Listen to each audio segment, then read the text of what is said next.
Good Monday morning, everyone. You guys are tuning into Author Talk with me, Amy Russell, and our lovely author guest today is Edwina. Valerie could not catch up with us this morning. She's booked solid, so Valerie, we do miss you. But you guys, this past weekend, like all my weekends so far in May, have been jam-packed. My kids had field day on Friday, and instead of just being there for one class like I was last year, I was there for both kinder and first grade. That went back, back to back. So that was just half my day right there. And then I went and celebrated my brother-in-law's birthday in Austin. All of Josh's family got together. His brother came down from Dallas and some other family friends and family that live in Austin. We all got together for his birthday. Okay, and that made sounds that cool. and made the drive back. You guys know I'm not a road tripper. Okay, so this had 2.5 hour drive. Wasn't the best. But I will throw this out there for food for thought or to share my misery amongst others. So my neighborhood pool has opened up, you guys. And let me just tell you, the day that it opened, it was like a high of 74. My kids were still there. We were going to go stick our feet in. I didn't think anyone was going to be there. I was strongly mistaken on that because it was packed. The water was cold like my cold plunge. It was packed. My kids were just jumping in, having a great time. And we've been there pretty much every day since then. I picked Sounds them up like a from freaking school. nightmare. Well, I have to deal with people. It is very people-y over there. Okay. It's awful. So it's but I get a lot of work done. I'm working on some really cool projects right now that we'll talk about once they're finished. We'll talk about those. But I get to go, the kids get to swim and I can still see them and I can work. So it's kind of a win-win all around. But what all did you guys do this weekend? Russell, how is Melinda doing? I know that she fell last week. So how is she doing? She broke her collarbone. She's having surgery later today. I was her nurse all weekend, and you should feel sorry for Melinda that she has me as her I nurse. do. I do. I was just about to say, poor Melinda. Oh, poor Melinda. That sounds terrible, but I painful. mean, I'm a diligent nurse, but obviously I'm clueless. Well, Anyway, that's was my weekend. I was a nurse. yeah. Man, when I was little, I fractured my collarbone or I broke it. I don't remember. But I'll tell you this story because it's funny. So I'll poke fun at myself, Russell, at Melinda's expense. I don't know how old I was. I was little, though. You know how they have like the little kid miniature furniture? Well, I guess I wanted to be queen for the day. And I don't fully remember this story, but my mama's told me this story. So we're going off what my mama told me. And I stacked the furniture on top of like a recliner that rocked and went to sit on top of it. And we lived in Colorado at the time, which I don't really remember. So I must have been, I don't know, younger than 7. And we had a brick fireplace, I guess, down. And when I Oh, fell, I hit my shoulder on the corner of the fireplace. And okay, so please quit being so descriptive. I'm that's about what to my mama puke. told me. I don't remember none of this, but I do have a photo of like this brace I had to wear. And I don't know what I guess I was in like kindergarten or something. I had this brace, but I sympathize with Melinda. Not that I remember my pain at all because I was too little, but it happens. I get it. So I can imagine she's in some pain. And then I feel really bad for her because you were her caretaker, not my Oh mama. no, My mama was I'm pretty good. I'm sure your mother's twice the person I am, so I know she was better. That is a true, true statement. Edwina, what did you do this weekend? Well, I had a very important weekend because my husband and I celebrated 38 years of marriage. Oh, wow. Um, Congratulations. Thank you. And he took me Okay, out to a very swanky restaurant and Italian, which I love Italian food, and ended the weekend taking care of our 2 grandchildren, which I love to do. I get to do that every weekend. And there's nothing greater than having them run down the sidewalk. I can see them running to the house and they run in to see who's going to hug me first. No, I And love it. so I love that because I know one day it's going to be okay, we're there. But I love that they run in and they say that. Oh, well, that's the best weekend right there. I love that. So, well, Russell, it's your moment to shine. yes, I need to. By the way, I need to point out, Edwina actually told us she'd been married 38 years, which is impressive. We've been married 43 years. Melinda usually tells me not to tell people that. Wow. I Anyway, love Be that. proud so of it. we need to thank the people that are listening. We're top 1% on good pods, and we're top 10% on some others, on authors and independent authors. And we want to thank the listeners for being with us. Edwina, they're usually not with us on Monday morning when we do this live, but they're with us during the week on the podcast. We've been around now for 10 years. We're very humbled that you come visit us every week. Amy, where can people find us? Well, you can find us just like Russell said, anywhere that you can search for a podcast. My go to is Amazon, Spotify. I'm an Android user, so Google Play for me, iTunes if you're an Apple user. Type in Author Talk and look for the crimson, red, and gold that Dina created based on my favorite colors. And you can Yay, see Dina. all of our episodes from how we started to where we are currently today. And so We make were sure you go over so there. bad. We were so bad when we first If you started. want to go Edwina, and have you ever done podcasts? I mean, done them yourselves? Oh no, I'm usually Okay. the guest. 10 years ago when we started, we were so bad. And you can go on YouTube and see them. you can go You on can YouTube. actually see us physically force Amy to be on Yeah, the camera instead of off the camera. We had to yeah, blackmail her to do it. that's true. They did. And then there's that one episode where my mom sat in between Sandy and Russell and she had no idea that it was going to be live. There's that one too. Russell's done some pretty, shady things like that, but we all still love Okay, Russell. Edwina, one time, Amy, over the last 10 years, you know what I'm about to tell her? Yeah, yeah. One time, Amy did the show while she was in labor.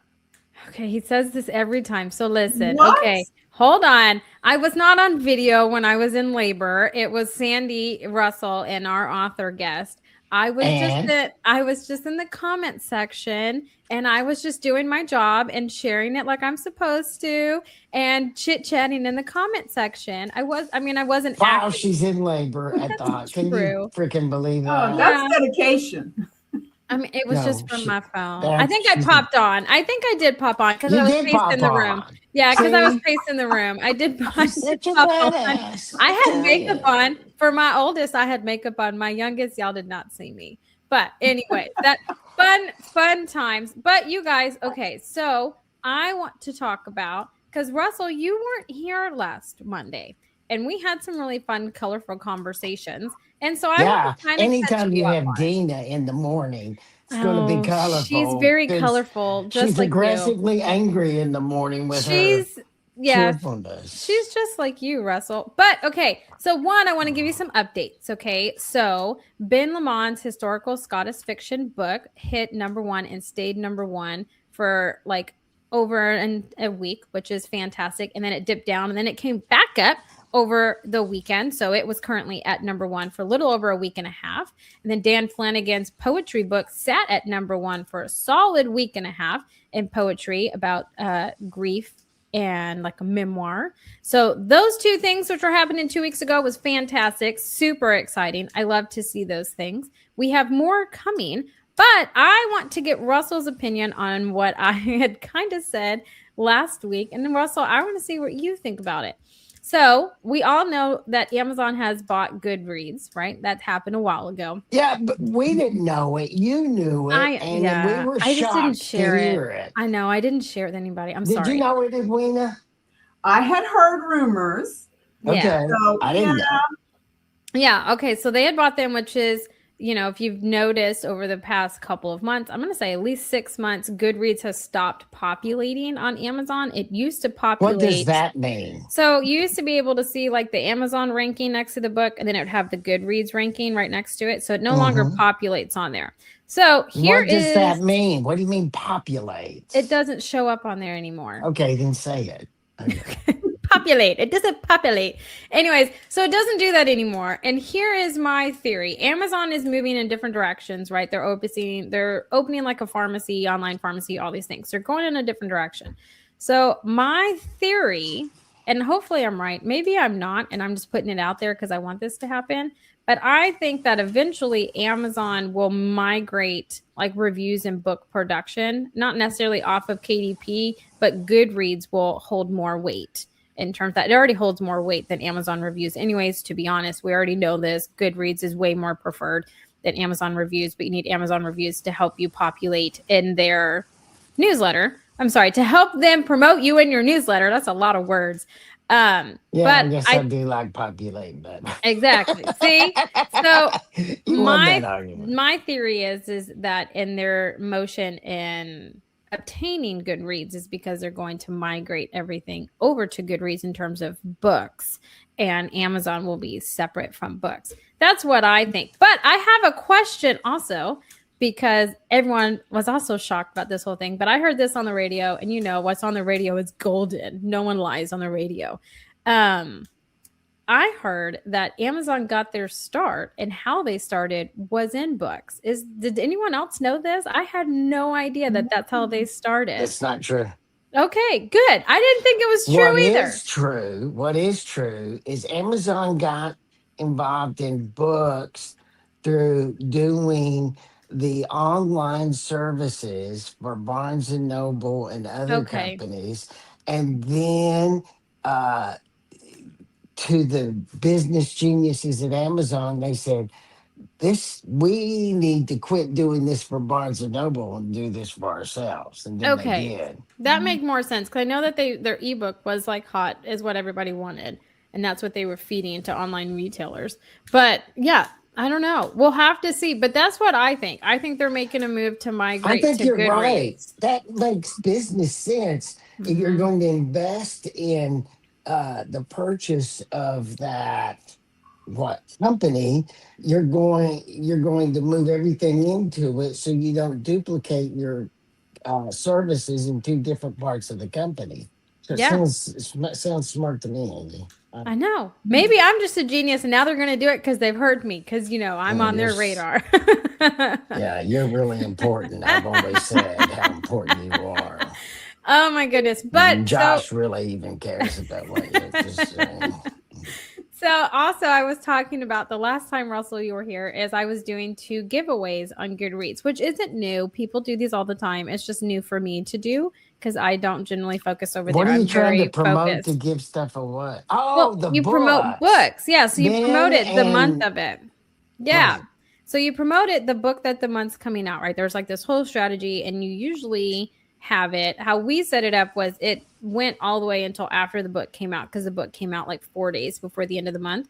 But generally, how you can do it is you structure it where it's a whole month that it runs and it stops like the week And before didn't your you book give comes away out. 6 times more books than you planned on or Oh, something? yes, I did. And I'm waiting for all my reviews to come, but it was fabulous. So you can set up however many like giveaway copies. But the greatest thing about this whole thing that I knew about, but I didn't realize how wonderful it was, is it syncs up with Amazon and they distribute your book. They pick the winners, they distribute. You don't have to do anything but like click that you want to do this giveaway. So I don't know. I thought it was fantastic. The benefits Ask have been Edwina great. what she's doing. Yeah, Edwina, what are What are you you doing to doing promote about your your book? new book? What are you giving away? What are you promoting? Blah, blah, blah. Okay. I've been giving away a couple of books. I've done a number of podcasts, like right here. And I definitely promote with my friends. Like this past weekend, I went to speak at a women's gathering and I gave away a couple of books. And I also have this little thing. It's a little pouch with a pearl in it that's very important with what's in my book. And I put in there my business card. So I use that to promote because if people want to know why they are getting a pearl, they need to read the book. Nice. Well, let's talk about your book. So the book is The Color of Okay, Home. but we need to also talk about Blue I Ridge. know, but I want to talk about the book first, and then we'll talk Okay. about Blue Ridge. Russell. I love Anyways, that word, Blue Ridge. Even the words are he does. beautiful. He's like jumping at the bit, but I will tie it in, Russell. I promise. So Okay. The Colors of Home is your latest novel that you have, and so give us just a quick summary about it before we dive in deeper to it. A summary would be it's about belonging. You have a woman taking her 3 children from Colorado, heard that you live there, into small town North Carolina, where I also have grown up. And it's to an imaginary town called home. And it's about love, loss, connecting, and all sorts of little shenanigans that happen. But that's a summary. If I had to sum it up in one sentence, it's about belonging. And where do you belong? And what do you call home? So how did this story kind of come about for you? What was your process? Did it just come to you? Like Russell's book came to him in a dream and his character name came to him in a dream. So how did this book evolve for you?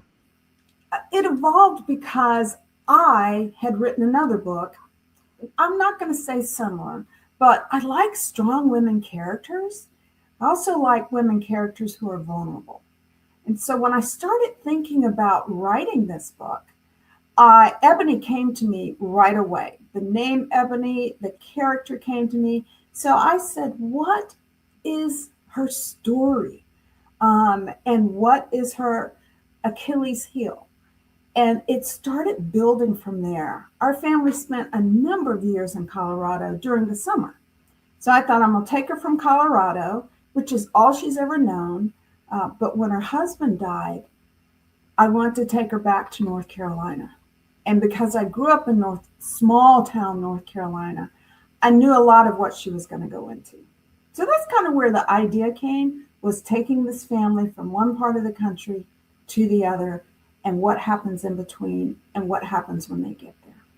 So what kind of writing style do you have? So I'm not a writer, obviously. I do the marketing, so I live through all of you guys. But do you have to sit down and plot everything out, or you just kind of sit down, have an idea, and it flows from you? What is your writing style? Our writing style is I stew on it.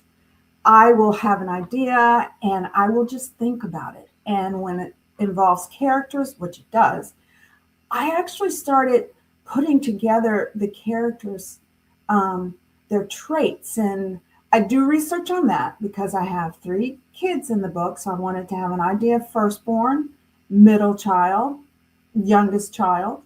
And what's really fun is I people watch.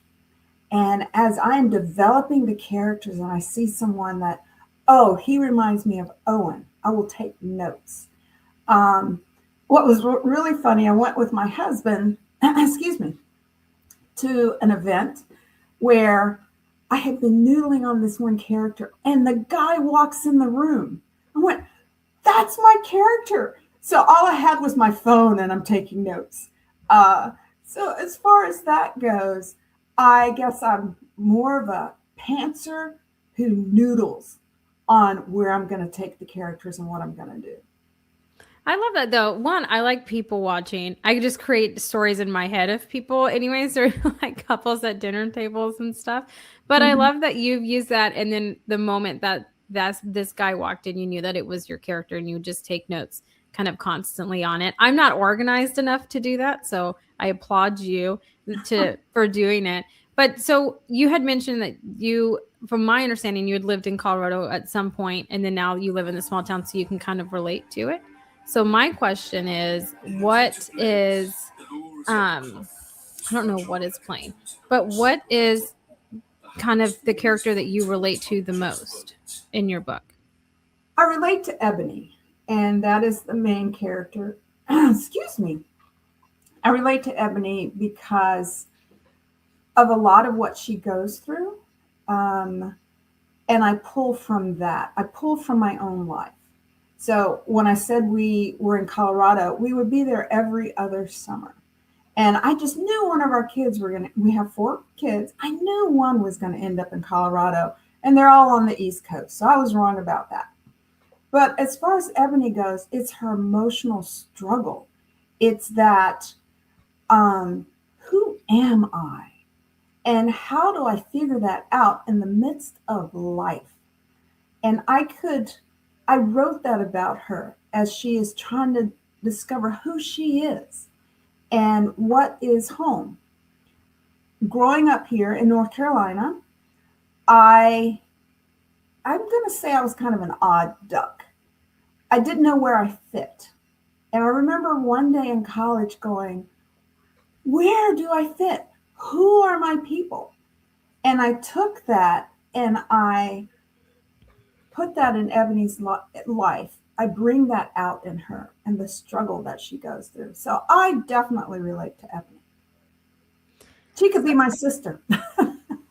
I love that because I feel like writers, Russell, you also know too, you write kind of what you know and what you can relate to, I guess. Russell writes murder mystery, suspense, psychological thrillers is what Russell writes. So I don't know, maybe it doesn't pertain to you, Russell, in terms of writing kind of what you know, but I think But that is what I know. I know it's I was a true. lawyer for 43 years. That's true. That is a true statement. Well, so the main question that I have for you that I'm hoping we can dive into, and Russell also has a female lead character in his book. So I'm hoping we can all kind of talk I about it. know. I How do don't think she you would identify with my female lead character. No, Marilyn is special. She's I my love hero. I love Marilyn.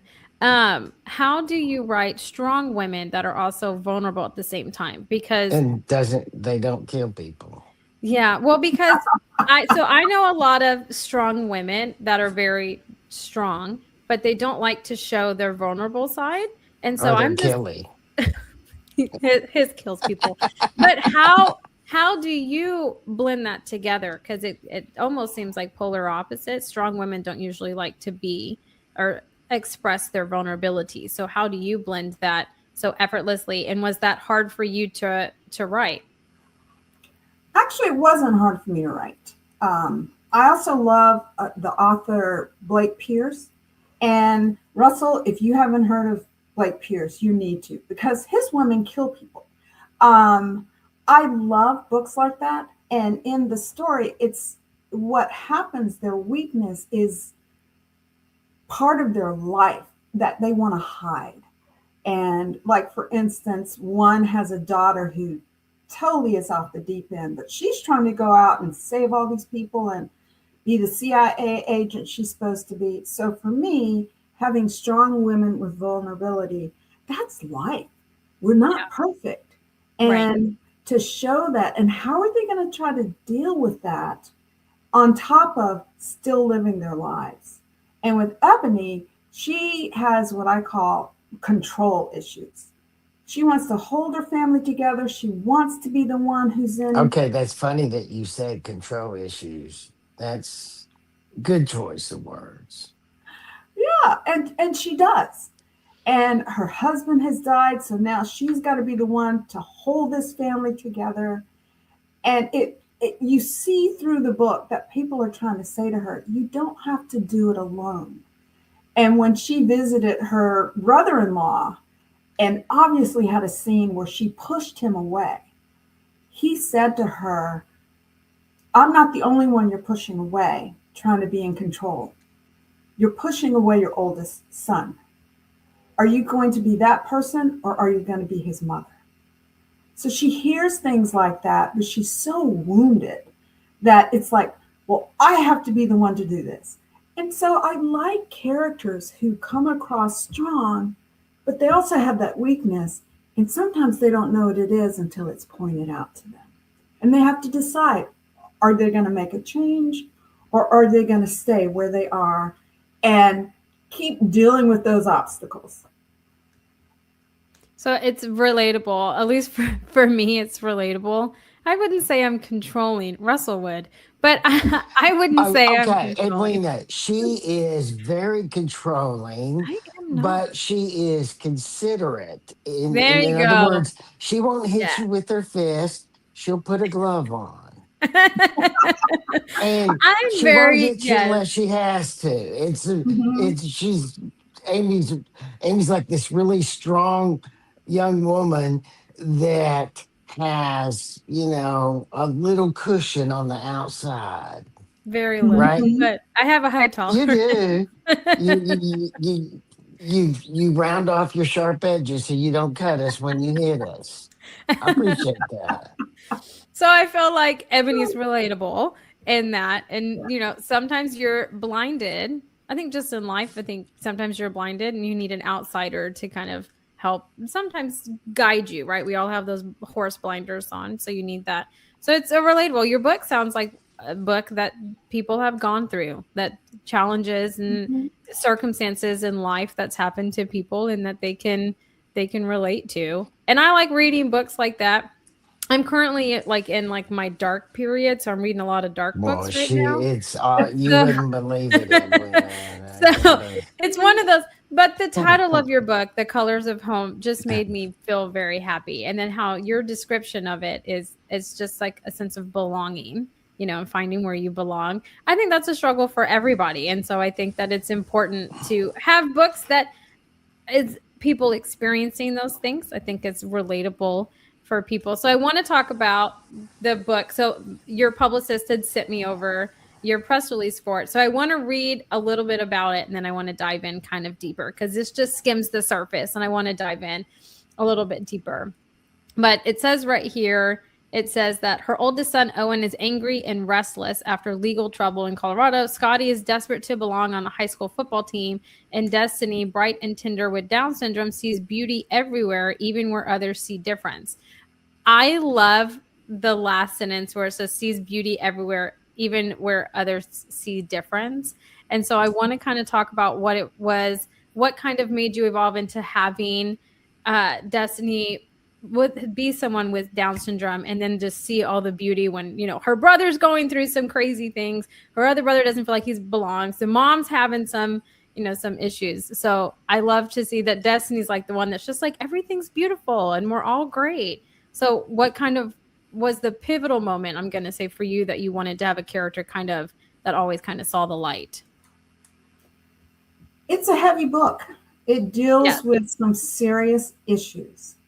And to have it be heavy all the way through, I would put my own book down. But I have worked with Down syndrome children before, and they are the most lovable, giving individuals. So I had to do research on that because you've got an African American mom and a white father. Because usually in the Black community, you really don't see Down syndrome. But the only way you're going to see it is if you have an interracial marriage. So I was excited about that because I knew I wanted this character. And she gives perspective on some issues where it could be a tense moment. And Destiny comes in like, this is going to be okay. One scene in the book, Owen is threatening to leave.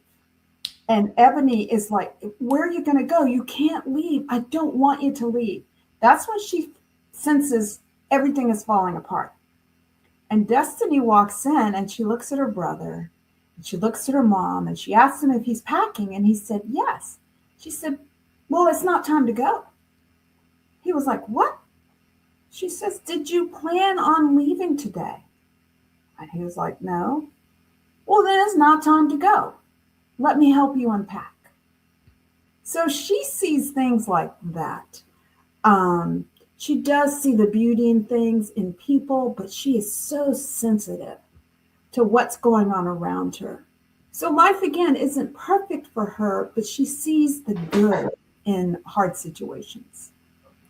And that's why I wanted to add her, because not every situation that we go through in life is awful if we step back and take a breath. And she's that breath of fresh air in the book.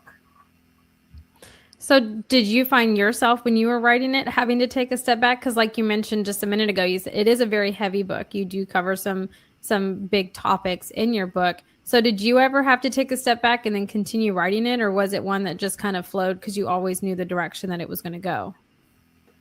Can I say both? Russell says no. I'm gonna let you say both because I feel like one kind of led into the other. So yes, there were times I had to step back because it was, pardon the pun, too close to home. And there were other times where I knew I could push forward because I knew where Destiny was going to come in. And she is she gives hope. And that's what I want people to realize. There's still hope in hard situations. So There were times when I was writing going, I want to get to Destiny. I want to get to Destiny. I need her light in my life right now. Yeah. So a little I, bit of both. yeah. I think it's nice to have a character like that. Russell, you kind of had a character like that. Not a whole lot, but you kind of did. Mm, You had uh, the cop guy. I loved him. I still have the cop guy, I know, but but I don't have a book 3 to keep reading, so I liked okay, him. that was a shot. That was a shot.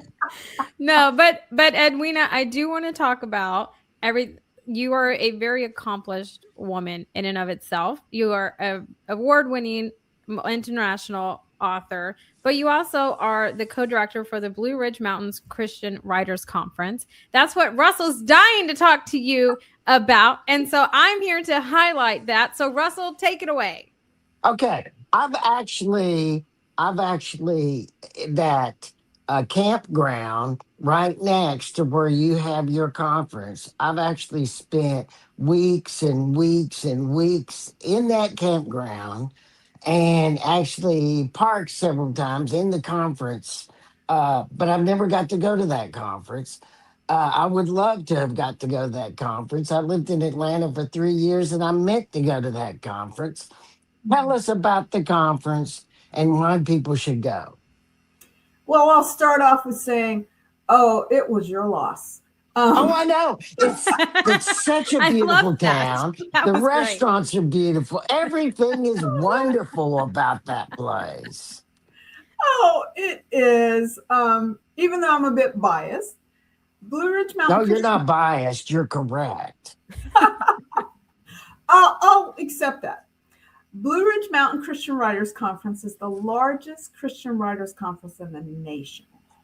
And the whole idea is to bring in writers and teach them the craft, how they can learn about it, and to introduce them to publishing houses, editors, agents.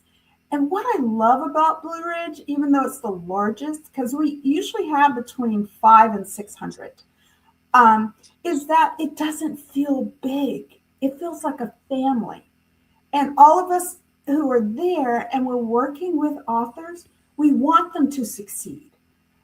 And I think with that, I've been going for 13, 14 years. That is my heart when I teach. I want authors to understand what it means, or writers to understand what it means to be an author. And not just the writing side, but the publishing side. That's the side where people go, wait, I can't come and find an agent and then get published and have my book in my hand in 2 months. No, it doesn't work that way.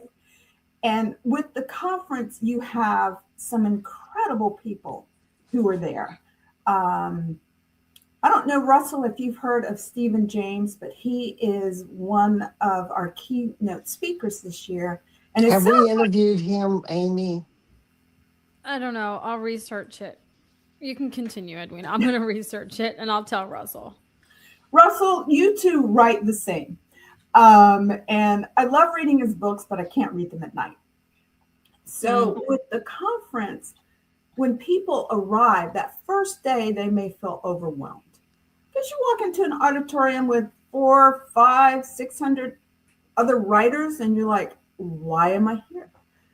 But by day Yeah. 2, you've met enough people to think, okay, it was worth it. Okay, now the other side of that, Edwina, is you're surrounded by a beautiful park. I know because that's where I lived many, many weeks, 3, 4 days at a time. A beautiful river, a beautiful little town. And Mhm. there's that is so uh comforting.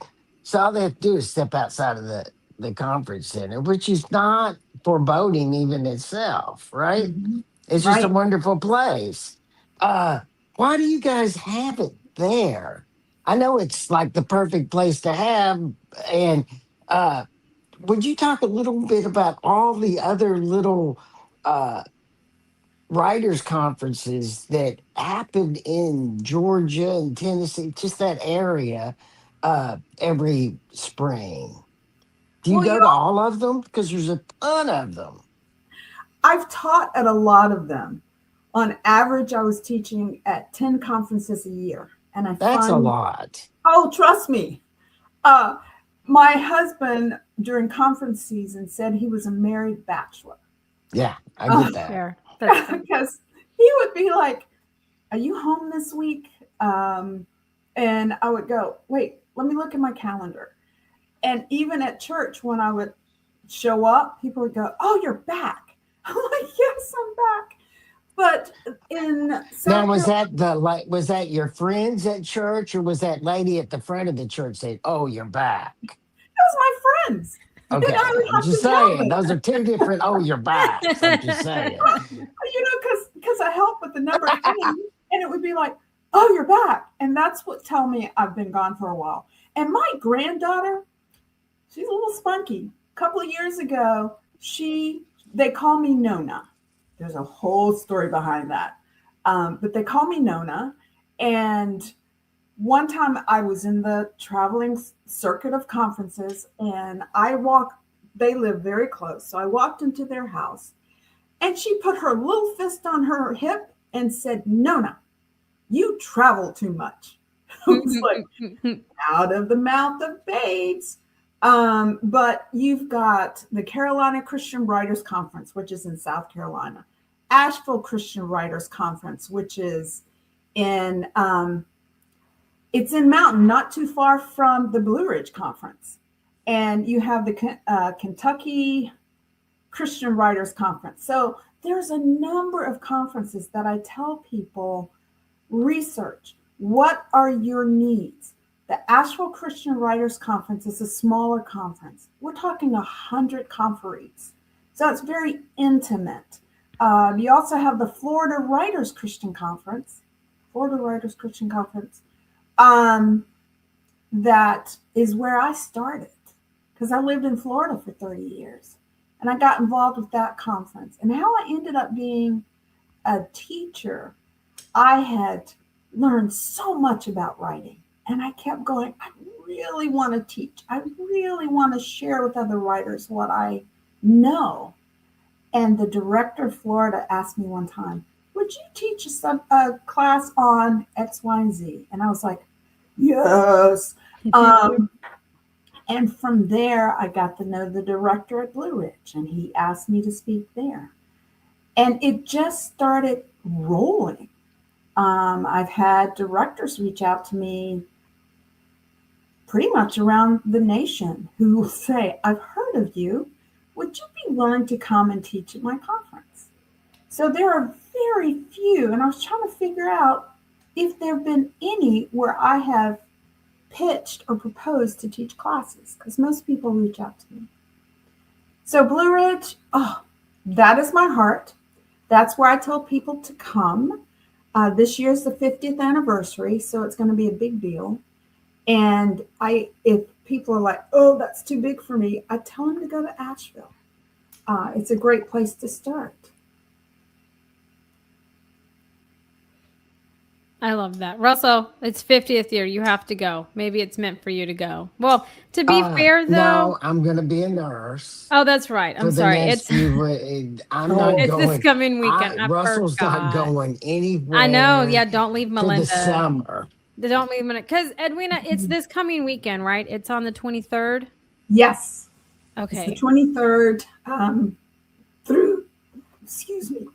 Yeah, And if I was going to go, it would have been while I lived in Atlanta the last 3 I know. years, Yeah, no, that makes because more sense. we spent, you know, large weekends in Blue Ridge, right next to where the conference is at the conference center, which has the most beautiful river you've ever seen. Yes. And in the fall, we have a excuse me, novelist retreat. And that's a small group as well. And, in the fall in the Blue Ridge Mountains, you can't beat that with the leaves. So that conference usually is about 30 people. So when I say tiny, Yeah, it's that's small. about writers who already have something in progress and they just want to learn how to polish what they have. I can agree with Edwina because my house was in the mountains south of Blue Ridge, and Mm. the fall is unlike anything. It's like the stereotype that you would hear about New England. That's what the Blue Ridge Mountains looks like in the fall. It's that beautiful. It's just unbelievable. It's breathtaking, without a doubt. It is absolutely breathtaking. So those are just some of the conferences, and people may say, well, I don't live on the East Coast where there's conferences in California, there's conferences in Colorado. Um, and if you research, not only research where they are, but what they offer, that's part of learning how to become a writer, is you have to do your homework, not only for your books that you write, but where you're going to get trained. Well, so speaking of, going and like getting polished and working on next things, what's next for you, Edwina? I mean, you have the conference that's coming up this weekend, right? So what's next for you? Are you writing more books, or what's in the tunnel for you? I have a few conferences this summer, which is very good for me because at one point I was doing one or two a month. But I want to start on the next book. I've got a lot of it written, and it's called The Seasons of Home. And it dives deeper into kind of a mystery I left you with at the end of The Colors of Home. You left And on a cliffhanger? Did you leave that book on a cliffhanger? no, Oh, girl. no. Wait a minute. If you want to stop with the book, you can. But if Okay. you're like, yeah, is there anything else going on here? You left it open. You left it open. Okay. Us readers love and hate that at the same time. So I'm I glad we're know. going to get another one. I like it. Okay. You I are like going to get another one. My goal is to have it ready so it can go out next year. But I Nice. know where it's going. I've got a lot of it already written. I just need to kind of put it together. Mm-hmm. And you learn more about some of the characters in the first book, and you go deeper. We dive deep into their backstories and why things are the way they are in the small town.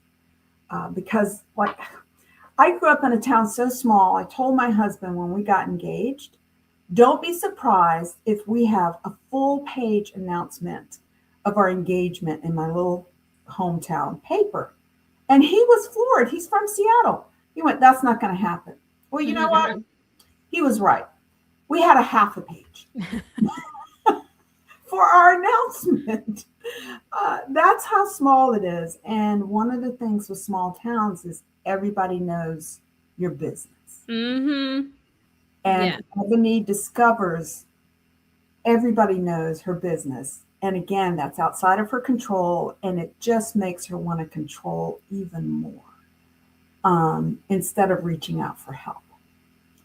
So, yeah. I get that. I get that. Well, so I tried to end on this question. Russell was doing it and then he dropped it, so I've picked it up. What is everybody currently reading? So, Edwina, what are you reading, or what did you currently finish reading? I am reading Friends by Frederick Backman. I love him. I've read almost everything he's done. That is my current read. I just finished, and I should know the name of this. My granddaughter insisted on me reading this book about owls, and it's multiple books, and I got through the first one. And I told her, I said, I'm glad that you love this book. But what free time I have to read, because I do editing and mentoring, I want to have some time to read and take that editor hat off.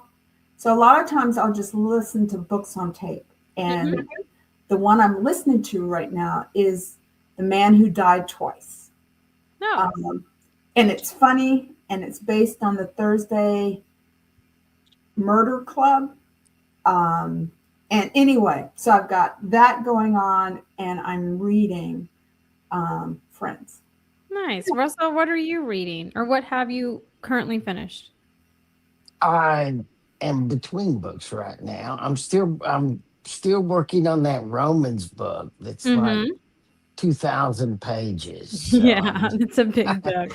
Wow. this weekend, I was reading instructions for caregivers of You need surgical that. patients Yeah, you need that. because my wife was having me reread it over and over. So, and she was watching to make sure that I read it, and then I was going to get a test about it. So, Well, I'm currently finishing up. like a trust, Uh, like rightfully a so. trust, like a Rightfully trust. so. I'm currently listening to Heart of a Monster, which is a very dark mafia romance book by Shane Rose. I did I just think you were finish. reading that last time too. No, You I must was be listening. rereading it because you No, liked it so I'm much. listening to it, but I put it down for a little bit because it's just like lackluster for me. Behind Closed Doors was lackluster. I'm still trying.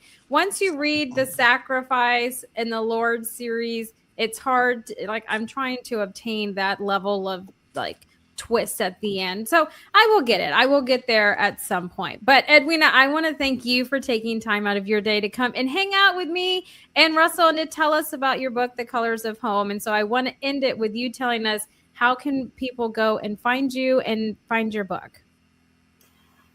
You can find me at edwinaperkins.com. And the best location to find my book, which is funny, is Amazon and Goodreads. I love it. The two top places that you should be. Well, everybody, we hope that you all have a fantastic Monday, a great rest of your week. And until next Monday, bye for now, everybody.